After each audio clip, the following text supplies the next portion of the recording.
आज दुनिया के सारे मुसलमानों की नजरें सिर्फ एक इंसान पर टिकी हुई हैं, मेहदी।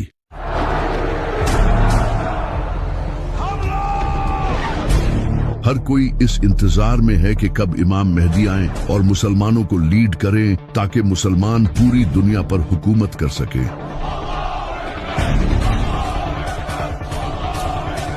लेकिन हर कोई ये जानना चाहता है कि इमाम मेहदी आएंगे कब।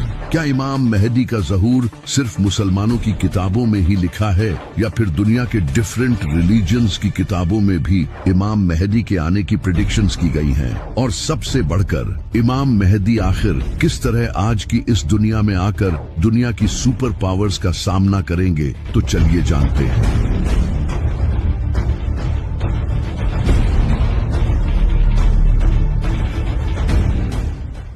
ये जो लफ्ज है महदी, इसका मतलब होता है रहनुमाई करने वाला, यानी कि एक ऐसा इंसान जो लोगों को जुल्म से निकालकर जीत दिलाए। और ये कंसेप्ट नबी सल्लल्लाहु अलैहि वसल्लम के आने से पहले का दुनिया में एग्जिस्ट करता था। आप सल्लल्लाहु अलैहि वसल्लम से हजारों साल पहले हजरत नूह अलैहिस्सलाम के टाइम पर, जब लोग हद से ज्यादा करप्ट हो चुके थे, बुत प्रस्ती, करप्शन, जुल्म, नाइंसाफी लोगों में भरी हुई थी। लेकिन उस वक्त कुछ नेक लोग भी जिंदा थे। वो लोग अल्लाह से दुआ करते थे कि ए अल्लाह, तू किसी ऐसे इंसान को भेज जो कि इंसानियत को एक नया मोड़ दे। तो अल्लाह ने उनकी दुआ कबूल की और इनमें हजरत नूह अलैहिस्सलाम को भेजा। उन्होंने इन लोगों को 950 सालों तक वार्न किया, लेकिन इंसानियत बदतरीन हो चुकी थी। उन्होंने हजरत नूह अलैहिस्सलाम की बात नहीं मानी सिवाय कुछ नेक लोगों के। तो अल्लाह ने हजरत नूह अलैहिस्सलाम को एक कश्ती बनाने का हुक्म दिया। हजरत नूह अलैहिस्सलाम ने कश्ती तैयार की और हर स्पीसीज के जानवर को अपने साथ ले लिया, जिसके बाद एक बड़ा फ्लड आया जिसने इन लोगों को खत्म कर दिया। और इसके बाद हजरत नूह अलैहिस्सलाम ने अपने फॉलोअर्स के साथ एक नई शुरुआत की। हजरत नूह अलैहिस्सलाम के कई सदियों बाद फिर से इंसानियत बुत प्रस्ती में पड़ गई।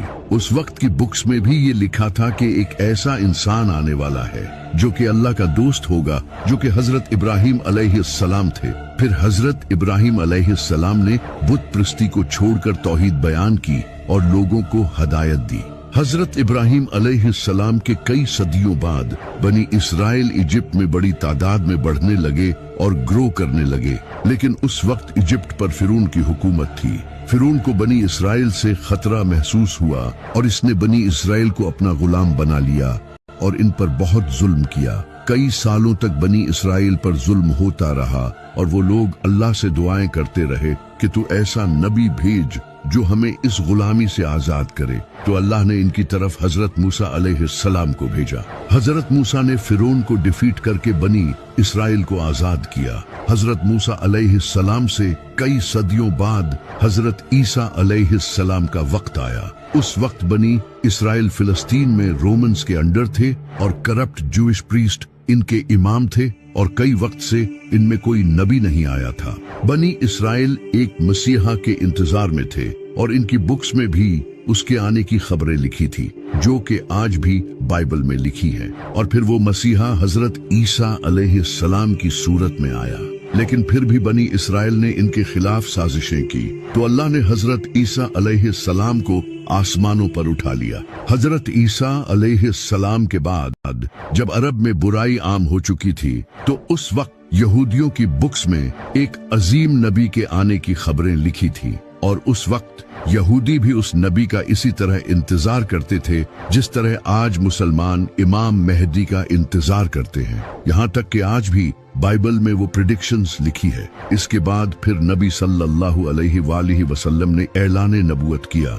तो ये जो मसीहा का कॉन्सेप्ट है, ये बनी इसराइल में पहले से मौजूद था। इसी वजह से इस्लाम के एक बेहतरीन स्कॉलर और पोएट अल्लामा इकबाल भी इमाम मेहदी के इस कॉन्सेप्ट को नहीं मानते थे। इनका ये कहना था कि ये कॉन्सेप्ट मुसलमानों ने यहूदियों और क्रिश्चियंस से लिया है। जब अब्बासी खिलाफत के दौर में मुसलमानों पर जुल्म हो रहा था, तब मुसलमानों में ये कॉन्सेप्ट फैलने लगा कि बहुत जल्द एक मसीहा आएगा जो सब ठीक कर देगा। अल्लामा इकबाल का कहना था कि मुसलमानों का किसी मसीहा के इंतजार में जुल्म सहते रहना ये बहुत ही खतरनाक है। इसी वजह से वो इमाम मेहदी के इस कॉन्सेप्ट को नहीं मानते थे।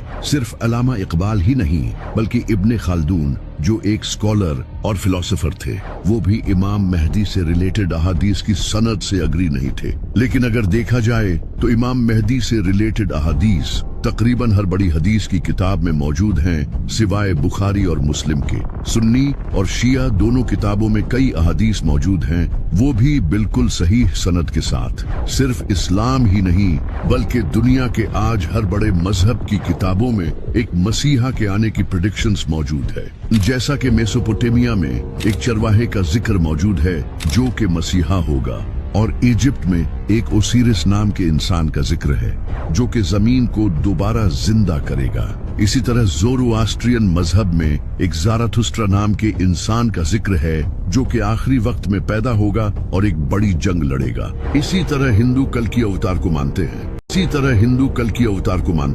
जो कि कलयुग के वक्त आएगा। वो सफेद रंग के घोड़े पर सवार होगा और इसके हाथ में तलवार होगी जो कि जुल्म के खिलाफ लड़ेगा और पूरी दुनिया में दीन फैलाएगा।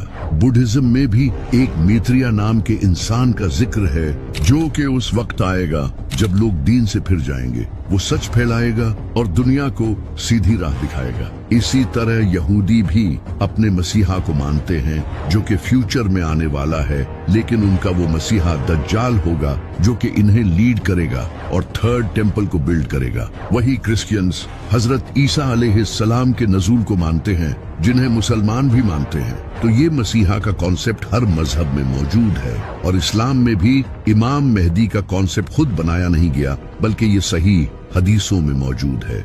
यहाँ तक कि अमेरिका का प्रेसिडेंट जो बाइडेन भी इमाम मेहदी के बारे में जानता है। I didn't know the difference that existed. I didn't know what the hidden imam. I didn't know what the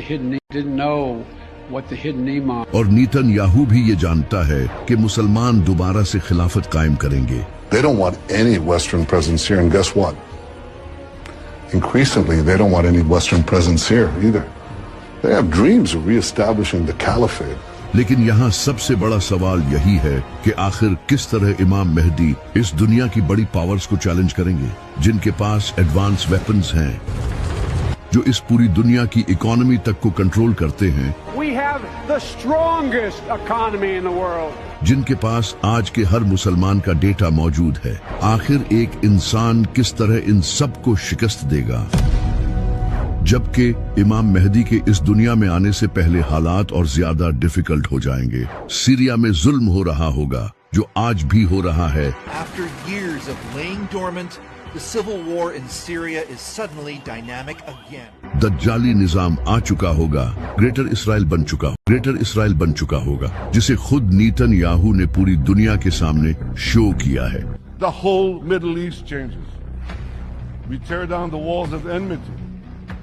We bring the possibility of prosperity and peace to this entire region. उस वक्त फिलिस्तीन को तो सिर्फ history की books में ही याद किया जाएगा और इंडिया में भी मुसलमानों पर बहुत जुल्म हो रहा होगा। नबी सल्लल्लाहु अलैहि वसल्लम ने फरमाया, उस वक्त दुनिया की कौमें तुम्हारे खिलाफ लड़ने के लिए एक दूसरे को दावत देंगी और उस वक्त मोमिन बहुत कम होंगे और जमीन जुल्म से भर चुकी होगी। आप सल्लल्लाहु अलैहि वसल्लम की हदीस है, आपने फरमाया था कि जब अरब के एक बादशाह की मौत होगी, ये बादशाह मोहम्मद बिन सलमान हो सकता है। शहजादा मोहम्मद बिन सलमान ने अमरीकी अरकान कांग्रेस से कहा है, मुझे कत्ल करने की कोशिश की जा सकती है। बादशाह की मौत के बाद अगले बादशाह के लिए कॉन्फ्लिक्ट होगा, तभी एक इंसान काबा के पास आएगा जहां कुछ लोग उसकी बैत करेंगे और ये 313 लोग होंगे जो दुनिया के डिफरेंट इलाकों से सफर करके आएंगे। जिस तरह इस्लाम की सबसे पहली जंगे बद्र में भी सिर्फ 313 मुसलमान थे, जिसके बाद इस्लाम का एक नया चैप्टर शुरू हुआ। इसी तरह इमाम मेहदी के साथ भी उनके 313 खास साथी होंगे जो नेक, इंटेलिजेंट, स्ट्रॉन्ग और परहेजगार होंगे।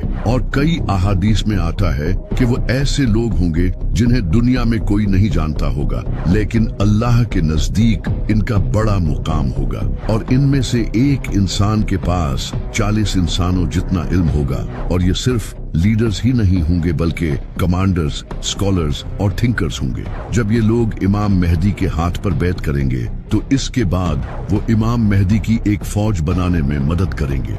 जब इमाम मेहदी का ज़हूर होगा तो इसके बाद वो मुसलमान जो मजलूम जिंदगी गुजार रहे होंगे वो इमाम मेहदी को सपोर्ट करने के लिए जाएंगे जैसा कि Khorasan, Yemen, Iran, Afghanistan, Iraq और सीरिया, क्योंकि आज इन कंट्रीज की कंडीशन बहुत बुरी हो चुकी है, जिसकी वजह है ये अमेरिका।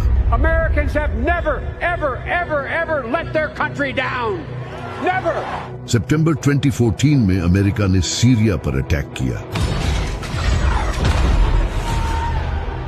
जिसके बाद कई सालों तक सीरिया में जंग का माहौल रहा और आज सीरिया की हालत बदतरीन हो चुकी है। इसी तरह अमेरिका ने 2003 में इराक पर हमला किया और आज उसकी हालत भी खराब है। और इसी तरह अमेरिका ने कई सालों तक अफगानिस्तान के साथ भी जंग की और आज अफगानिस्तान की हालत आपके सामने है। वहां आज इतनी गुर्बत है। और अभी मार्च में अमेरिका ने यमन पर एयर स्ट्राइक्स की, जो कि अमेरिका का सबसे बड़ा मिलिट्री ऑपरेशन था। अब अमेरिका यमन के साथ भी यही करना चाहता है, क्योंकि यमन फलस्तीन के साथ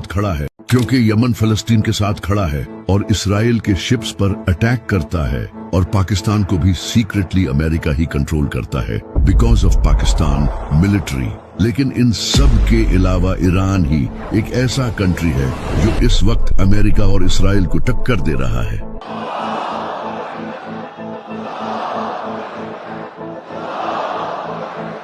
जिसे इसराइल खुद अपने लिए एक बड़ा खतरा समझता है। What's the greatest threat right now that Israel faces? Iran. You want the three threats? Give me the three threats. Iran, Iran, Iran. And everything should be done to prevent Iran, the world's most dangerous regime, from developing the world's most dangerous weapons. और America भी ये जानता है कि Iran काफी powerful है। जब Donald Trump से पूछा गया कि ईरान काफी वीक है, आप उस पर हमला क्यों नहीं करते, तो ट्रंप ने आगे से ये कहा Now that Iran is so weak, isn't it the right time to get their facilities once and for all? So you say Iran is so weak. I appreciate you saying that. They're not weak. They're very strong right now, and we're not. Iran ही वो country होगा जो इमाम मेहदी को सबसे पहले support करेगा, क्योंकि नबी सल्लल्लाहु अलैहि वसल्लम ने फरमाया था कि खुरासान से काले झंडे लहराती हुई फौजें मेहदी को सपोर्ट करने के लिए जाएंगी। नबी सल्लल्लाहु अलैहि वसल्लम के टाइम में खुरासान ये था, जिसमें आज का अफगानिस्तान, ईरान, पाकिस्तान और दूसरे कंट्रीज का कुछ हिस्सा आता है। लेकिन इन सब कंट्रीज के इन पार्ट्स का नाम खुरासान नहीं है, सिवाय ईरान के। ईरान में आज भी खुरासान नाम का एक प्रोविंस है। और जैसा कि आप सल्लल्लाहु अलैहि वसल्लम ने फरमाया था कि खुरासान से काले झंडे लहराते हुए फौजें इमाम मेहदी को सपोर्ट करने जाएंगी। और आप अच्छे से जानते हो कि काला झंडा किनका है। तो इसी वजह से ईरान वो वाहिद ऐसा कंट्री होगा जो इमाम मेहदी को सपोर्ट करेगा, क्योंकि बहुत जल्द ईरान एक न्यूक्लियर पावर बनने जा रहा है। To prevent Iran from acquiring a nuclear weapon? That Iran does not ever get nuclear weapons. वो सीक्रेटली न्यूक्लियर वेपन्स बना रहा है, जिसके बाद सिर्फ पाकिस्तान ही ऐसा वाहिद इस्लामी कंट्री नहीं होगा जिसके पास न्यूक्लियर वेपन्स होंगे। जब ईरान के पास न्यूक्लियर वेपन्स होंगे तब अमेरिका और इसराइल उससे जंग लड़ने का कभी नहीं सोचेंगे। और ईरान वाहिद ऐसा कंट्री है जो इमाम मेहदी के ज़हूर के इंतजार में है। और ईरान वाहिद ऐसा कंट्री है जहां इस्लामिक सिस्टम है, जबकि दूसरी तरफ सऊदी अरब और बाकी अरब कंट्रीज अमेरिका के तलवे चाट रहे हैं। सऊदी अरब तो इसराइल को ऑयल बेच रहा है और वही ऑयल उनके रॉकेट्स में यूज होता है जो रॉकेट्स फिलिस्तीनियों पर गिरते हैं। और सऊदी अरब में आज भी बादशाहत का निजाम है। जब खुरासान से फौजें इमाम मेहदी को सपोर्ट करने जाएंगी तो इससे पूरी दुनिया को पता चल जाएगा कि अरब में एक इंसान पावर गेन कर रहा है जो कि वेस्टर्न कंट्रीज के लिए खतरा होगा। तो वेस्टर्न मीडिया इमाम मेहदी पर इल्जाम लगाएगा कि वो एक टेररिस्ट है और नेटो कंट्रीज जैसा कि अमेरिका, इसराइल इमाम मेहदी के खिलाफ एक फौज रवाना करेंगे। नबी सल्लल्लाहु अलैहि वसल्लम ने फरमाया था कि तुम्हारे और रोमन्स के दरमियान एक पीस ट्रीटी होगी जिसके बाद तुम उनके साथ मिलकर किसी और से लड़ोगे और वो तुम्हारा और उनका दुश्मन होगा। अब वो दुश्मन कौन होगा ये तो फ्यूचर में ही पता चलेगा। हो सकता है कि वो ज़ायोनिस्ट्स हों क्योंकि वो मुसलमानों के भी दुश्मन होंगे। इमाम मेहदी दूसरे कंट्रीज के साथ मिलकर उसके खिलाफ जंग करेंगे और ये जंग मुसलमान क्रिश्चियंस के साथ मिलकर जीत जाएंगे। जीत के बाद मुसलमान और नॉन मुस्लिम्स अपने कैंप्स में आराम कर रहे होंगे कि तभी एक ईसाई क्रॉस को उठाएगा और गाड़ देगा, यानी कि वो ये दिखाना चाहेगा कि ये क्रिश्चियंस की जीत हुई है न कि मुसलमानों की। लेकिन मुसलमान उस क्रॉस को तोड़ देंगे और ये दिखाएंगे कि ये अल्लाह की जीत हुई है न कि उनकी। इस वाकये से मुसलमानों और वेस्टर्न कंट्रीज के दरमियान हुई ट्रीटी तोड़ दी जाएगी, जिसके बाद वेस्टर्न कंट्रीज इमाम मेहदी के खिलाफ अपनी बड़ी फौज तैयार करेंगे। सीरिया के करीब या फिर टर्की के साउथ में लड़ी जाएगी, जहां आज से कुछ टाइम पहले सीरिया की जंग भी हो चुकी है। इस जंग को जीतने के बाद मुसलमान सीधा कॉन्स्टेंटिनोपल जाएंगे, जो कि आज टर्की का इस्तांबुल शहर है, यानी कि इमाम मेहदी से पहले इस्तांबुल मुसलमानों के हाथों से चला जाएगा। और ये इस्तांबुल सिटी मुसलमानों की हिस्ट्री का बहुत ही इम्पोर्टेंट शहर है। नबी सल्लल्लाहु अलैहि वसल्लम ने अपनी जिंदगी में फरमाया था कि तुम लोग कॉन्स्टेंटिनोपल को फतह करोगे और इसे फतह करने वाला लीडर बड़ा ही कमाल होगा और इसे फतह करने वाली फौज भी कमाल होगी। जिसके बाद 1453 में सुल्तान मोहम्मद फातिह ने कॉन्स्टेंटिनोपल को फतह किया। अब उलमा का कहना है कि ये प्रेडिक्शन सुल्तान मोहम्मद फातिह के वक्त पूरी हो चुकी है, लेकिन कुछ का कहना है कि नबी सल्लल्लाहु अलैहि वसल्लम ने ये इमाम मेहदी के टाइम पर जो कॉन्स्टेंटिनोपल फतह होगा उसके बारे में फरमाया था। जब इमाम मेहदी अपनी फौज लेकर कॉन्स्टेंटिनोपल की तरफ जाएंगे तो उस वक्त मुसलमानों की फौज ऊंची आवाज में अल्लाहु अकबर के नारे लगाते हुए जाएगी और इनकी आवाज दूर दूर तक पहुंचेगी, जिसे देखकर दुश्मन डर जाएंगे और वो कॉन्स्टेंटिनोपल बगैर किसी जंग के मुसलमानों के हवाले कर देंगे। इस जंग को जीतने के बाद मुसलमान अभी उस जंग का सामान समेट ही रहे होंगे कि तभी उन्हें खबर मिलेगी कि दज्जाल आ चुका है। ये शैतान होगा जो कि मुसलमानों में फसाद डालने के लिए पुकारेगा और कहेगा कि दज्जाल ने तुम्हारे घरों पर कब्जा कर लिया है। मुसलमान ये सुनते ही डर जाएंगे। इमाम मेहदी अपनी फौज को लेकर वापस से सीरिया या फिर इराक जाएंगे ताकि इन लोगों को बचा सकें। लेकिन जैसे ही वो वहां पहुंचेंगे दज्जाल सच में वहां आ चुका होगा, जिसके बाद हजरत ईसा अलैहिस्सलाम का ज़ुहूर होगा, जो कि हम अगली वीडियो में जानेंगे। लेकिन सबसे बड़ा सवाल ये है कि आखिर इमाम मेहदी के आने से पहले कौन सी निशानियां ऐसी हैं जो पूरी होंगी। नबी सल्लल्लाहु अलैहि वसल्लम ने फरमाया था कि इमाम मेहदी से पहले जमीन जुल्म से भर जाएगी, जो कि आज होता नजर आ रहा है। फिलिस्तीन, सीरिया, इराक, अफगानिस्तान, यमन और कश्मीर, इन सब कंट्रीज में जुल्म हो रहा है और किस तरह पपेट गवर्नमेंट मुस्लिम कंट्रीज पर हुकूमत कर रही है, जिन्हें कंट्रोल यहूदी कर रहे हैं। सूद आज पूरी दुनिया की इकोनॉमी बन चुका है। मुसलमानों को टेररिस्ट समझा जाता है। स्कॉलर्स रियाल के लिए दीन बेच रहे हैं। जमीन यकीनन जुल्म से भर चुकी है। इसी तरह नबी सल्लल्लाहु अलैहि वसल्लम ने फरमाया कि मेहदी के आने से पहले अंधेरी रात की तरह फितने आएंगे। इंसान सुबह के वक्त मोमिन होगा और रात के वक्त मुनाफिक। और आज आप देख रहे हो कि सबसे ज्यादा फितने अरब में हैं, जहां हर वक्त जंग चलती रहती है। इसी तरह मीडिया सबसे बड़ा प्रोपेगेंडा फैला रहा है,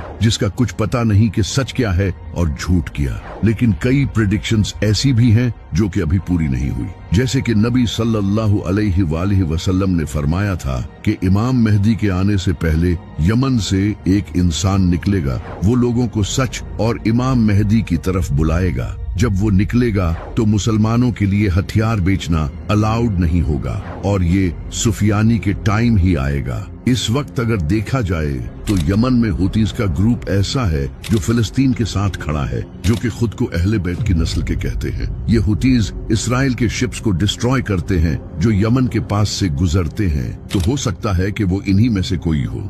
इसी तरह नबी सल्लल्लाहु अलैहि वसल्लम ने फरमाया था कि ईस्ट से एक बड़ी आग निकलेगी जो कि 3 रातों तक देखी जाएगी। लोग उसे देखकर खौफ का शिकार हो जाएंगे। अब ये आग एक न्यूक्लियर एक्सप्लोजन भी हो सकता है, जैसा कि ईरान जो कि अरब के ईस्ट में है वो सीक्रेटली न्यूक्लियर वेपन्स बना रहा है। तो हो सकता है कि ईरान एक बड़ा न्यूक्लियर टेस्ट करे, क्योंकि अमेरिका और इसराइल सब ईरान के न्यूक्लियर वेपन्स बनाने से डरे हुए हैं। तो अगर ईरान ने ये न्यूक्लियर एक्सप्लोजन किया तो इससे सच में लोग डर जाएंगे। और जैसा कि नबी सल्लल्लाहु अलैहि वसल्लम ने फरमाया था कि ये आग 3 दिनों तक जारी रहेगी, इसका मतलब कि मीडिया भी इसकी कवरेज करेगा। इमाम जाफर सादिक अलैहिस्सलाम ने फरमाया कि इमाम मेहदी के ज़ुहूर से 15 दिन पहले एक इंसान को काबा के पास कत्ल किया जाएगा। इसका नाम नफ्से ज़किया होगा। ये इंसान मोस्ट लाइकली